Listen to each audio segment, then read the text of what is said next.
नकाब बिलाल ईमान को डिनर पर लेकर जाता है और ईमान से पूछता है कि क्या तुम मुझे पसंद करती हो, क्योंकि मैं तो तुम्हें बहुत पसंद करता हूँ। और ईमान खामोशी से बिलाल को सिर्फ देखती ही रह जाएगी और फिर बाद में बिलाल कहेगा कि मुझे तुम्हें गिफ्ट देना है और इसीलिए ईमान अपनी कलाई आगे करती है तो बिलाल उसे ब्रेसलेट पहनाता है और ये सारी चीज़ें देख रहा होता है। आहद को तो बहुत मिर्चें लग जाती हैं कि ये लड़की जिसने मुझे धोखा दिया था अब ये बिलाल के साथ घूम फिर रही है और बिलाल और इसका सीन ऑन हो चुका है, ये कैसे हो सकता है। और वह बिलाल को भी समझाने की कोशिश करेगा कि इसने पहले मुझे यूज़ किया और अब तुम्हें सीढ़ी बना रही है ऊपर जाने के लिए और तुम इसकी बातों में मत आना क्योंकि ये बहुत धोखेबाज लड़की है। और बाद में फिर वो उसकी बहन ज़हरा को भी कहता है कि तुम्हारा भाई बिलाल फिर ईमान के चक्करों में पड़ चुका है और ईमान एक अच्छी लड़की नहीं है तो तुम अपने भाई को कहो उससे दूर रहे।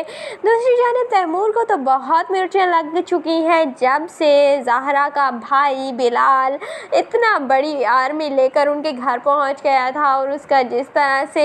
एटीट्यूड था और सारा जो प्रोटोकॉल था उसे देखकर तैमूर को बहुत मिर्चें लगी हैं। और तैमूर ज़हरा से ही अब खफा हो जाएगा और ज़हरा से कहता है कि अब हम दोनों एक साथ एक टेबल पर उस वक्त खाना खाएंगे जब बिलाल मरेगा और उसकी मैयत का ही खाना साथ खाएंगे। तो ज़हरा देखती रह जाएगी लेकिन ज़हरा को पता है कि ये सिर्फ मुंह की बातें हैं, अब बिलाल का कोई कुछ भी नहीं बिगाड़ सकता। और ज़हरा कहती भी है कि अब वो एक डिप्टी कमिश्नर बन चुका है तो उसे हिलाना कोई आसान बात नहीं है, अब सब लोग उससे डरेंगे। और ज़हरा तो बहुत खुश हुई है अपने भाई की कामयाबी से। दूसरी जानिब लैला भी बहुत, और लैला को अब वो होटल जिसमें पहले वो मालकिन बनकर जाती थी अब एज आ एम्प्लॉय जाएगी क्योंकि वो बिलाल के नाम कर चुकी थी सारी जायदाद। और फिर बिलाल उसे कहता तो रहता है कि तुम इसे एज आ हक